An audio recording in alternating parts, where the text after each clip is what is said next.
You mentioned Root and Bairstow, the middle order. It's obviously an issue in this series. Last week, Mike, you pulled out some stats, some very good stats about Root and how he's struggling with spin in the Bazball era. But overall, I was looking at some stats of my own. Pre-Baz, Root averaged 49.2 at 54.7. And since McCullum took over, he's averaging 51.5 at 74.8. So it's not like he can't do Bazball or Bazball doesn't work for him. But he's got to turn his form around. Do you think he's going to be able to do that on this tour? Is that now Stokes' main captaincy challenge? I mean, Ben, Joe Root's a world-class player, so he's going to score runs. You know, if you look at his best innings in the Bazball era, I go back to that first test at Edgbaston day one. Yeah. That 100 that he scored was a Joe Root 100. He wasn't reverse ramping on that day one at Edgbaston. Yeah. He was just playing Joe Root shots through the covers on the leg side. He wasn't dancing down to Nathan Lyon trying to hit him out of Birmingham. He was just playing the Joe Root method. So those stats don't surprise me, but it's his stats that I highlighted against spin. That is the issue. And he's in my opinion, England's best player of spin with Graham Gooch, and they have dramatically dropped. So he averages just over 30 against spin, gets out every 42 balls. As I highlighted in the last podcast, his last 13 innings in Test match cricket, he averages 25. So there's no point in saying that he's not out of form. Or he's not in runs at the minute. Yeah. And this England side, if they want to compete against the best teams and win the big series, they need their number 4. And I'll keep saying it, Joe Root is a classic car. He purrs. He doesn't need to be the boy racer. Let the others be the boy racer. And by the way, boy racers, I believe, get caught out eventually. But if you're a classic car and you're such a good classic car, just carry on. Just carry on purring. And I just think the management aren't quite getting it right. They don't sit Joe Root down and just say, please, Joe, just bat. Just play. And if I was one of those bowlers, Phil, I would also sit with Joe and say, Joe, any chance you can bat for a bit of time? Just give us a breather.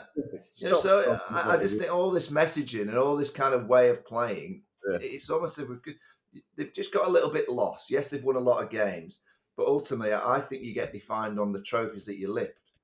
And do you think in the next 10 years when we're sat around talking about Ben Stokes' captaincy, do you think we'll go, oh, well, that was amazing, that era. And someone say, oh, yeah, they won that series in Pakistan.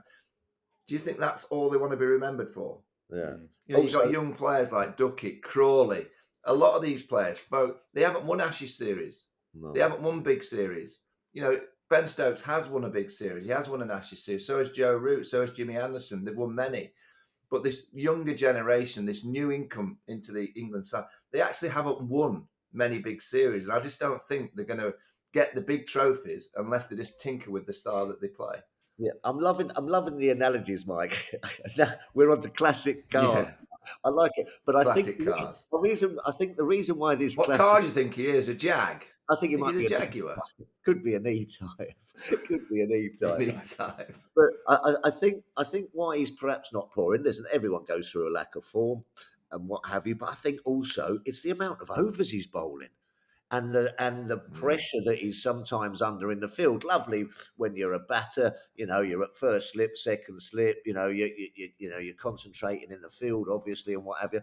But when you keep getting thrown the ball in these really, you know, big moments, he's almost Ben Stokes' go-to spinner through experience. It must take something out of you for a start off energy-wise and physically, but then also mentally as well. Listen, I've been there. You keep getting the ball in those crucial moments. I need a wicket. It takes it out of you. I'd come off the field, you know, after you've bowled, you know, in heat and in the dirt and the ball's pinging around and 6s and 4s and partnerships and things like that. You'd be absolutely shattered. You take your boots off. Is that why you didn't get the runs you should have done, Phil? That's why I didn't get the runs I should have. That's my experience. You'd be very, very tired, you know, but not just physically, but then also mentally. You're out there in the thick of it. You're thinking about field placings. You're thinking about who's going here, who's going there. How am I going to get this bloke out? Mentally, you're shot. You need that break just to then get yourself back together and start thinking about your batting. So I think that might have a little reason for it. The other thing, Ben, is that I don't know if you heard on the stump mic, Jasprit Brun, when England were 20 off for 3 in the second innings, he made a little bit of a chirp how England were defending. Oh, they've gone into the shell. And then the next over, guess what Jonny Bairstow did? He played a sweep, got out. Yeah. So this England team have got to be wary the opposition might just start giving them a bit about the way that they play and just kind of almost like tempt them into going back to being the Bazballers if they're not quite playing the Bazball. And that's, again, ego. You know, they've got to try and work the balance right of when they're going to go and when they're going to just sit in and when they're going to, just try and see off a spell. It might not even be in their reckoning. It might not even be in their conversation that they're even considering anything that we're saying. They're probably, and I don't think they'll probably listen to this podcast, but they're probably reading some stuff and listening to one or two comments from ex-players and thinking, not interested. Not interested. Yeah. This is where we're playing. This is what we're about. Ultimately, great. Have a method, have a style, but I think that this generation of player, in particular Captain Ben, who's wonderful, at the end of his career, when he finishes, he would like one or two big trophies in his hand, and at the minute, it doesn't look like he's going to get them. Yeah, sort of mind the windows, Johnny. Interesting if they're susceptible to sledging. Well, you would, wouldn't you? Yeah, you would. Yeah. If England batted out a maiden, you'd give them plenty. Yeah. I mean, on Johnny, he faced just 7 balls in this match, and he's averaging 17 in the series. McCullum said he's been getting out kind of mildly, which is obviously true. We can assume that he's going to stick with him. He was a sort of poster boy for Bazball in the early days, wasn't he? Yeah. Is it just one of those slumps, or is it more than that? Do you look to pull him out of the firing line, so to speak? Well, I'm not quite sure about that. He's on 98 Test matches, Jonny Bairstow. Yeah. So if he plays this Test match, probably when he goes back, Harry Brook going to be fit and probably look to slot in. Perhaps Johnny might be the person to stand aside. I think you've got to stick with him. One thing that Baz is, he's loyal, and I can see him sticking with him and saying, right, come on, Johnny, just get your mojo back and what have you. But as Mike was saying, very difficult place when you're not in nick to then find it, especially if you don't win the toss on a flatten and you're propping and cocking and the ball's spitting and reverse swinging. Difficult to find a bit of form over in India if things haven't gone so well. So I think he will play. I think they will play him, and they'll because he deserves those. He deserves those 2 Test matches. I think, or am I being a bit sentimental there, Mike? Yeah, Baz McCullum will play him, no question about that. His last 10 innings in India, though, in Test cricket, 0-0, 28-0, 37-10, 25-26, 0 and 4.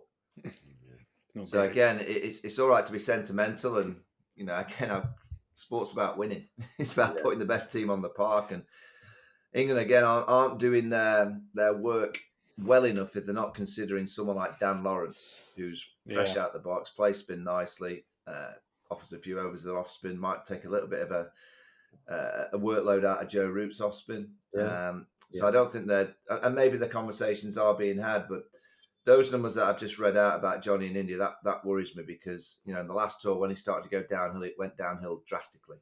Yeah. And in this Test match, the 2 shots that he got out to, that first innings, Kuldeep Yadav, he went back to a half volley. Yeah. He went right back on the stumps to a ball that it was just a forward defence length.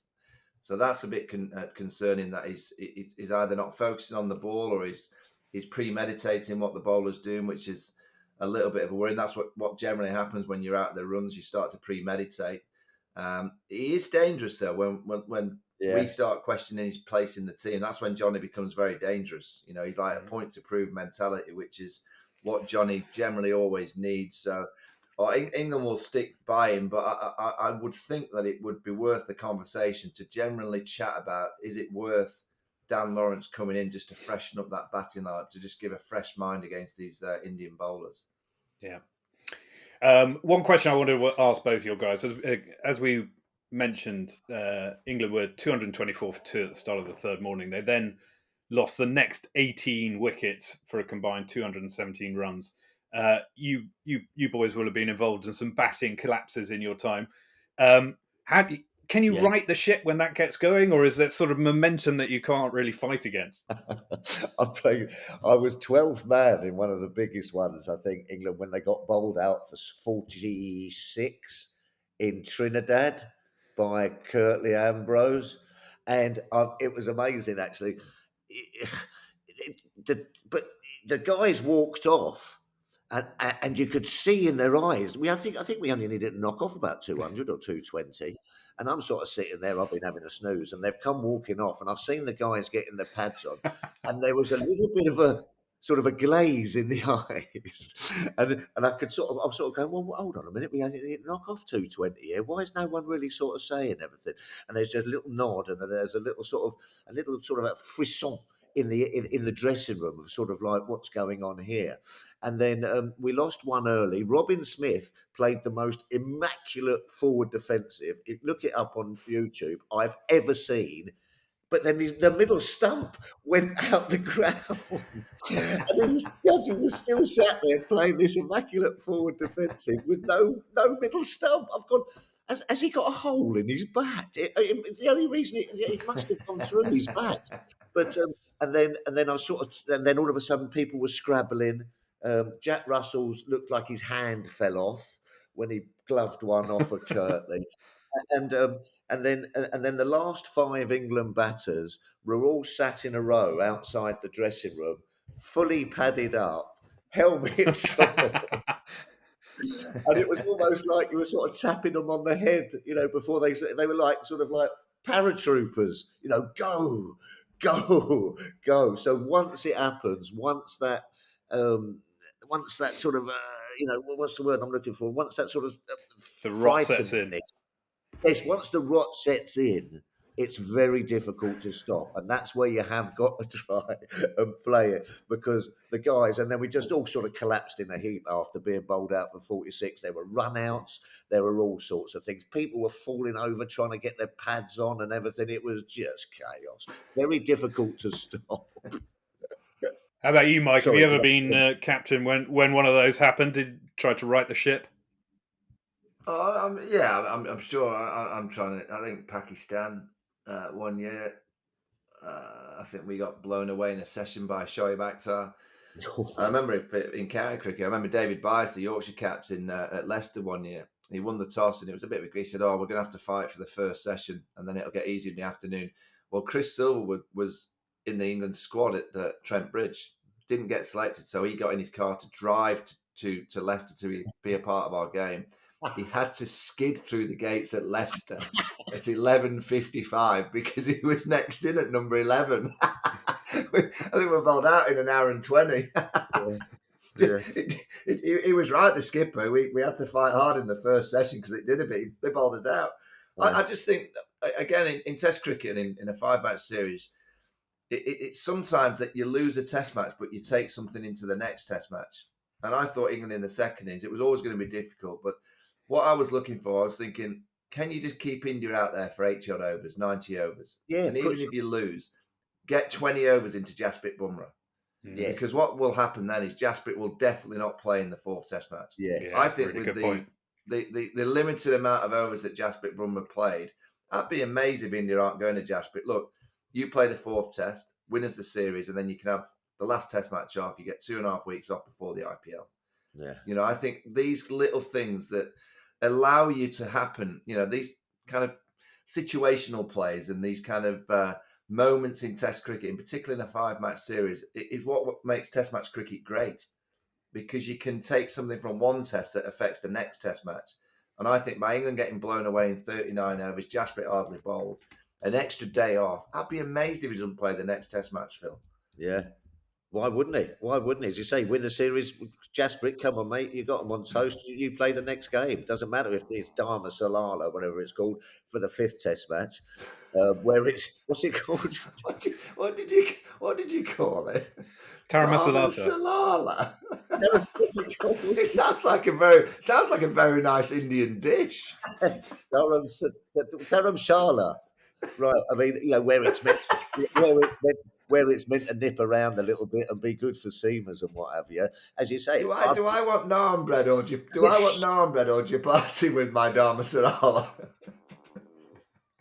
Listen, he plays. I'd be going up to him going, give me one more game. You're my premier. But we can put this series to bed and then we can all have a mess about in the last test match. Who cares? We've won the series. As you say, Mike, it goes back to your point, winning the series. So for my money, I reckon he plays. Then if he doesn't play, that again gives England a little bit of hope, gives him a little bit of a chance, a window that they've then got to take. Right, no Bumrah. Okay, let's stop just getting out to whoever comes in. There's be no Shami and these guys. If there's no Bumrah, let's not give our wickets away to this new fella or something.